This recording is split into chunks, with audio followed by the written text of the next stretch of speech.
SV Chaturvedi ji Delhi से। राधे राधे। राधे राधे महाराज जी।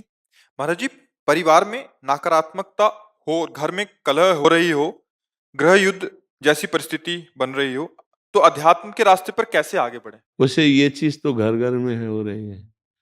मतलब आप या किसी एक घर की ये बात नहीं कर रहे, आप ये सार्वभौम बात कर रहे हैं। क्योंकि जब तक शास्त्र का स्वाध्याय नहीं है और आचरण सद नहीं है, नाम जप नहीं है, दूसरों के प्रति श्रद्धा नहीं है, तो हर घर में कलह है। जवान बच्चे बूढ़े माता पिता को, बूढ़े माता पिता का जो आदर होना चाहिए अनादर हो रहा है। कुछ बच्चों की मनोभावनाओं को रौंदा जा रहा है माता पिता के द्वारा। पिता भी ऐसे हैं जो पोषण करने वाली वृत्तियों में शोषण कर रहे हैं। तो कई जगह घूम करके अगर बुद्धि को देखा जाए तो धर्म विरुद्ध आचरणों के कारण हर घर में कलह हो रही है। कोई बिरला ऐसा घर होगा जिसमें प्रियता हो, पति पत्नी में प्रियता, पिता पुत्र में प्रियता, भाई भाई में प्रियता। कलह की प्रधानता होने के कारण ये सब अशांति में बदल रहा है। क्यों कलह क्यों होता है? क्योंकि अपनी मान्यता के अनुसार अपने को सुख भोगना है। जहां हमको अपने सुख में बाधा पड़ेगी वहीं कलह हो जाएगा। तो हमें लगता है कि जहां कलह हो वहां अपने को शांत करना सीखे। उनको शांत करने का उपाय करेगा तो क्रोध बढ़ जाएगा और कलह और बढ़ जाएगी। अगर हम अपने को शांत करना सीख ले तो शायद हम कलह से बच जाएं। कलह को तो नहीं हटा सकते क्योंकि बुद्धि अशुद्ध हो रही है।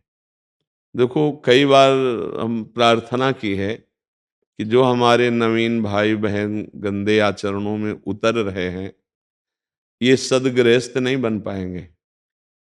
इसलिए नहीं बन पाएंगे कि हमारी जैसी वृत्ति होती है वैसे ही हमारी वृत्ति पुष्ट भी होती है। जैसे हम आज से शुरू किया 10 बार नाम जप करना, कल करेंगे 12 बार, 15 बार, 18 बार, और हम 2-4 महीने जपे तो अब बिना जप किए हमको अच्छा नहीं लगेगा। लगे ना?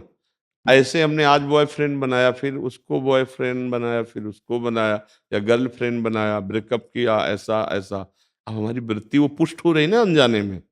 वो वृत्ति जब हम गृहस्थ में जाएंगे तो पुष्ट वृत्ति है, अब हमें चैन नहीं पड़ेगी। क्या वो गृहस्थी कलह युक्त होगी या शांति युक्त? विचार करके देखिए। कलह युक्त होगी ना? हाँ।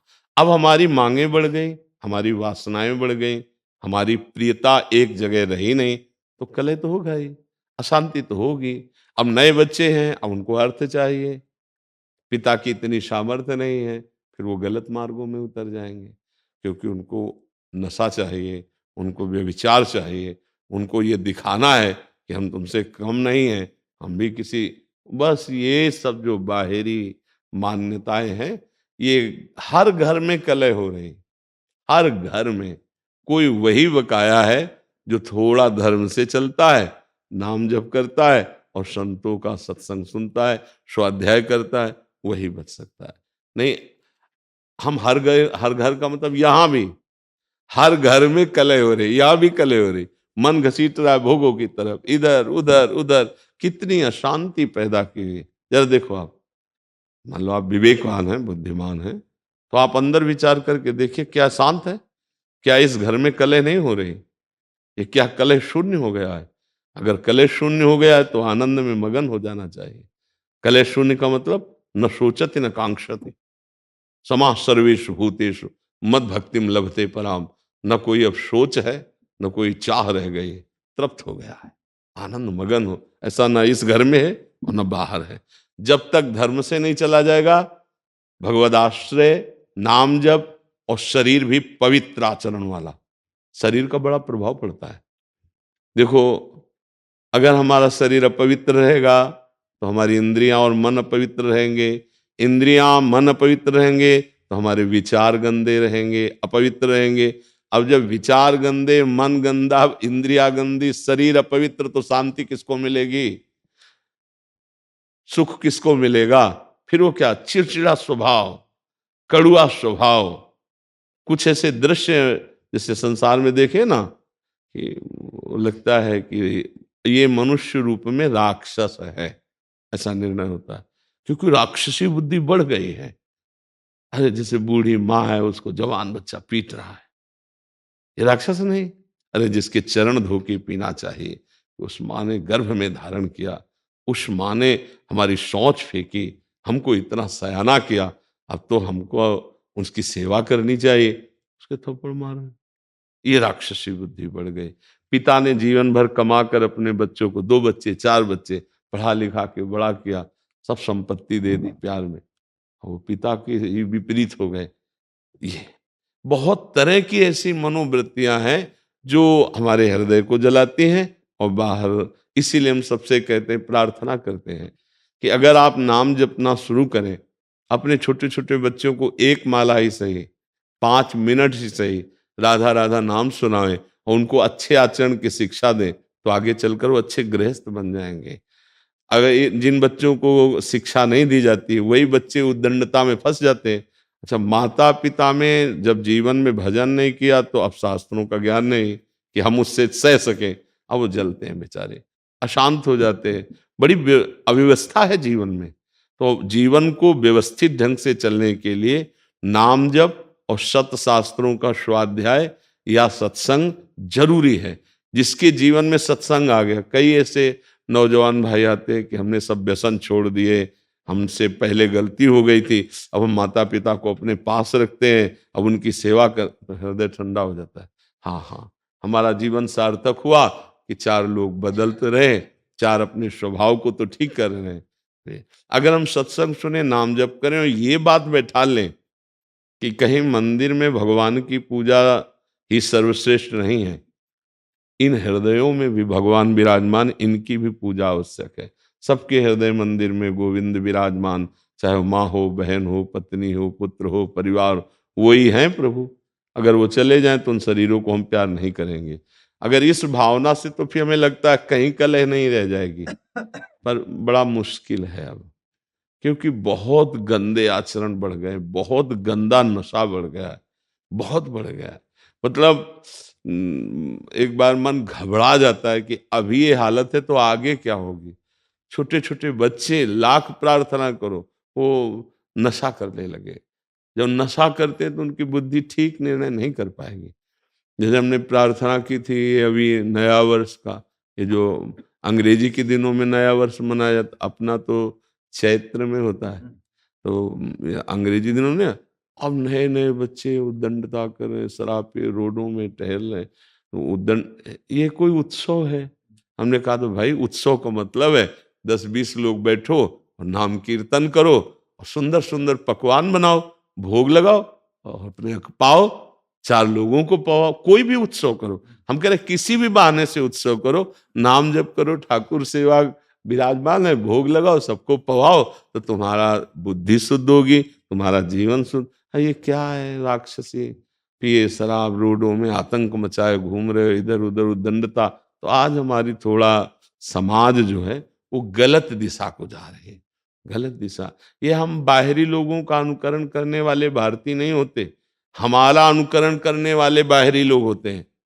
देश विदेश में हर जगह हमारे देश के ऋषि मुनियों का महत्व रहा है, यहाँ की उपासना का महत्व रहा है। हमें ऐसा लगता है कि स्वर्ग और नर्क से बढ़कर कहीं कोई और बात नहीं है। अगर मोक्ष है, परम पद है, कैवल्य पद है, तो भारत के ही ब्रह्म ऋषियों के द्वारा शोध की हुई बात है। नहीं तो नर्क और स्वर्ग से बढ़कर कोई बात नहीं।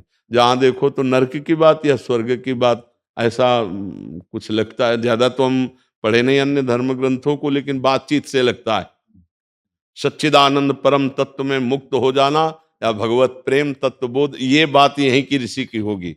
भारतीय कोई ऋषि अगर बाहर गया है तो भले मोक्ष की बात हो, योग की बात हो, अन्यथा स्वर्ग नरक की बात रहे। तो हम भारतीय हैं, हमारा अनुकरण दूसरे करें ये बात तो ठीक है, लेकिन हम दूसरों का अनुकरण करके भ्रष्ट हो, ये बात ठीक नहीं।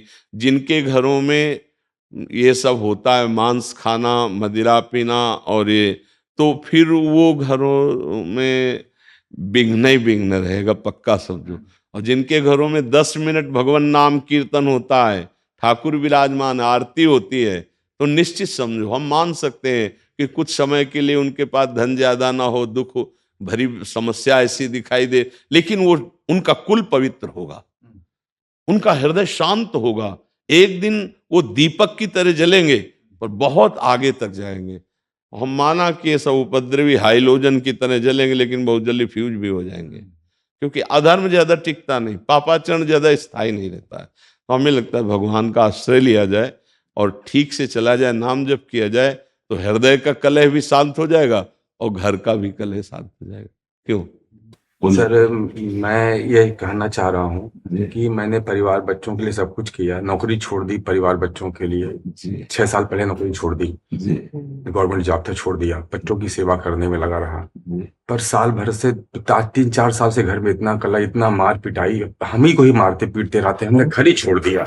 हमने पत्नी बच्चों सब दिल्ली में हम छोड़ के, हाँ वृंदावन, केरला से आए हैं, वृंदावन में केरला में नौकरी करते थे, छोड़ दिए। और हम अब और कहीं प्रभु के सामने और कहीं मुझे जाना भी नहीं, इतना मार पीटे, गला तक दबाया मेरा, इतनी बार दबाया गला, सब कुछ दे दिया उनको। ये केवल आपका विषय नहीं है, ये लाखों पिता का विषय है, लाखों लोगों का विषय है। तो मतलब पढ़ाया लिखा वो लोग, नौकरी पा गए, वो लोग सब कुछ पा गए। वो वैसे हमने सब वर्णन कर दिया है, अभी अभी आपने सब सुना है कि सब, तो प्रभु आपका दुख नहीं है, लाखों का दुख है। वैसे बड़ी कृपा है आपके ऊपर, हम आपको बताएं, बड़ी कृपा है। इन्हीं में फंस के तुम्हारी दुर्गति हो जाती है।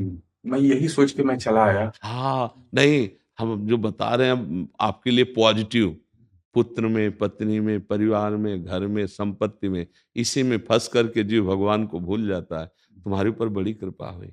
जिनको छोड़ना चाहिए था उन्होंने तुम्हें ठुकरा दिया। अब अगर राधा राधा जप पाओ और भगवान के आश्रित हो जाओ तो तुम्हारा जीवन सफल हो जाए। में मुझे नंगा छोड़ के चले आए, वहां पे लोग तिरुपति में। नहीं, आपको आपको रोना नहीं, चप्पल भी नहीं था, पैसे भी नहीं थे। नहीं, आपको रोना नहीं है, आपको हंसना है, संसार का दृश्य देख के हंसना है। ये देखो, इनको मैंने पुत्र माना, इनके लिए जीवन अर्पित किया। इसीलिए हम जब कहते हैं ना कभी कभी, कोई किसी का नहीं है, देखो एक पिता है, इसने क्या क्या नहीं अपने संतान के लिए की होगी। और सरकारी किस किस डिपार्टमेंट में, CIS अपने पुलिस में इंस्पेक्टर थे। हाँ, तो आप विचार करो, आपने सब कुछ किया, इसके बाद परिणाम ये आया है, तो आपको अब चिंता नहीं करनी। एक डिपार्टमेंट है हरि शरणम, हरि शरणम, वो बहुत प्यार करते हैं, वो बहुत प्यार करते हैं। आप दुखी मत होइए, रोना मिट जाएगा यदि हरि को आपने से। हमें तो लगता है बड़ी कृपा हो गई, सही बताए, जहां से छूटना कठिन था उन लोगों ने ठुकरा दिया। पर मन की बुरी दशा ये है कि अगर इनसे हृदय से पूछा जाए कि आप क्या चाहोगे, तो ये कहेंगे यही आशीर्वाद दे दो कि बच्चे मुझे प्यार करने लगे, मुझे संसार प्यार कर ले। ये मन की अंदर छुपी हुई बात है कि एक बार मुझे फिर उस संसार में प्यार, नहीं तो अब रोने की जरूरत नहीं। ये जो रोए ना, अब रोने की जरूरत, तू बादशाह है, हे तेरा संसारिक कर्तव्य निपट गया, चल भगवान के मार्ग में। चौथी अवस्था है, वो सबका भरण पोषण करता है, वो भरण पोषण करने वाला है। देखो भगवान का जब आश्रय लोगे ना, तो इन बातों पे तुम्हें हंसी आएगी एक दिन कि यार मैं कहाँ रो रहा था, कहाँ फंसा था। कितनी भगवान की हम पर कृपा है कि हमें जो छोड़ना था भगवान ने छुड़ा दिया। राधा राधा राधा राधा राधा राधा, बिल्कुल चिंता